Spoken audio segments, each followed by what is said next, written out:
Going through the Divine Artist video series, in which the Divine Artist is able to take this magical journey through space and time to meet all 250 members of the glass bead game. And we're on to 204, and Siddhartha is the next person. Uh, Herman Hesse wrote a book, Siddhartha, and a movie was made about Siddhartha. Really, Buddha and Siddhartha are basically the same person. Uh, the movie Siddhartha is kind of set in the future, and um, how he seeks this higher appreciation of the self and reality. Um, so possibly Siddhartha and Achilles may be potentially the two uh, mythical characters that are allowed in the glass bead game. 205, Thomas Mann. He is um, one of the characters in the Magister Ludi, in the book The Glass Bead Game, written by Herman Hesse. One of the characters is modeled after Thomas Mann. 216 or 206, Fermat. There's Fermat's theorem that people are still trying to prove today. 207, Archimedes was an early Greek into geometry. 208, Carl Gauss, another mathematician. 09, Leonard Euler, mathematician. 210, Poincaré, mathematician. A lot of these guys, I get mixed up, and I know what their main mathematical achievement is, and I forget again because I don't have notes with me when I do the videos, and I'm still checking into the lives of some of these individuals as well towards the bottom of this list as we proceed.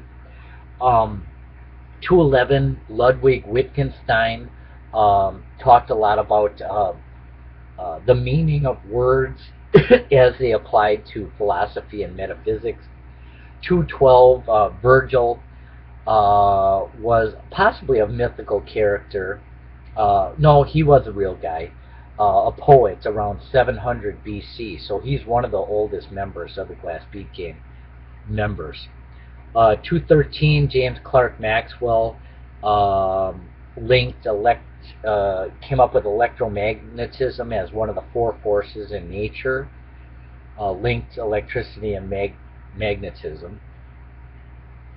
214, Norman Vincent Peale wrote The Power of Positive Thinking, which was a book that was shunned by the New York Times when it came out for some crazy reason. 215, Sophocles is one of the early Greeks that has been written about by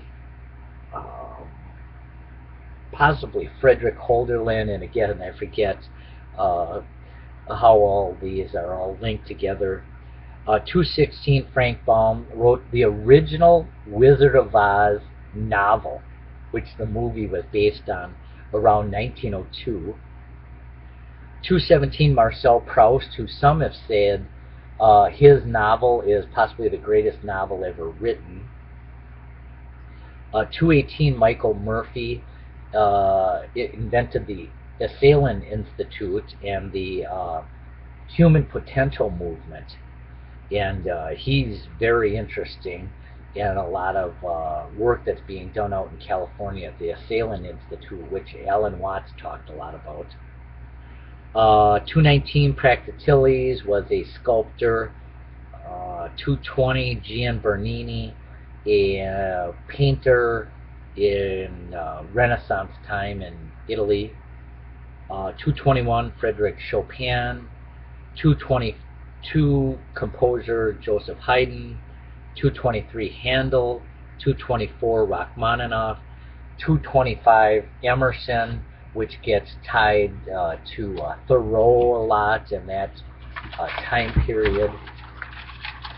William Butler Yeats was an author into mysticism. 227, Ernest Hemingway, who just, he was an author, lived in the Florida Keys and just loved life, was kind of larger than life character. 228, Ernest Rutherford was important right before, around 1890, right before Planck and Einstein. 229, Bartolome Las Casas, and an illuminated explorer I don't know a lot about. 230, Michael Faraday. 231, Enrico Fermi. Again, a lot of these are mathematicians. 232, Herman Weyl. 233, Peter van Inwagen wrote a book on metaphysics. Is a professor at Notre Dame. I read his book. A lot of it's kind of a realism. 234, Joseph Conrad, an author, wrote The Heart of Darkness. That's what the movie Apocalypse Now is based on. 235, Donatello was a Italian artist. When I went to the Chicago Symphony, across the street was the Chicago Art Museum, and up on top they had a lot of the artists listed, and Donatello was one of the names engraved in this huge building. 236, Laplace, Pierre-Simon Laplace, another mathematician. 237, Karl Weierstrass was a mathematician and said something like Zeno was the father of modern mathematics or something. He said this about 300 years ago, so I was going to check into him more. 238, Duns Scotus. 239, Hubert Dreyfus. He's a professor at Berkeley, does a lot on philosophy of Heidegger and philosophy of mind and being, and I really like his delivery. As opposed to John Cyril out there, I don't really care for as much. Hubert Dreyfus is interesting to listen to. 240, Saint Teresa. 241, Friedrich Heinrich Jacobi. 242, Ivan Turgenev, who was into nihilism, so was Jacobi. 243, Joseph Campbell. Actually, he said follow your bliss. I said that was somebody else earlier. 244, Bruce Lee. Kind of like flow with water and know thyself type larger-than-life character. 245, Hoist Gracie. Just again another larger-than-life character. Into jiu-jitsu. 246, Johnny von Neumann was a scientist and very important in computer development in the 1930s. 247, Carlos Castaneda explored alternate views of reality. 248, Abraham Maslow came up with a pyramid of needs and self-actualization being on top, your highest self. 249, Pope Francis, who is just really into altruism and kind of like a pop hero. And then 250, Sigmund Freud. So that's all of the members of the Glass Bead Game, and really the last 50 or so aren't that important and may not even stay in the Glass Bead Game once we started getting into, and as I plowed through these last 50 or so, half of those, maybe 25 of those might just get kicked out of the Glass Bead Game just because I don't know enough about them and their significance, so they really aren't important members of the Glass Bead Game. So that is the end of the Divine Artist series. This was the seventh video, so it was probably maybe 3 or 4 hours of total videos that we've done. Let's see, 1, 2, 3, probably about almost 3.5 hours of videos is the entire series of the Divine Artist, which is this mythical character that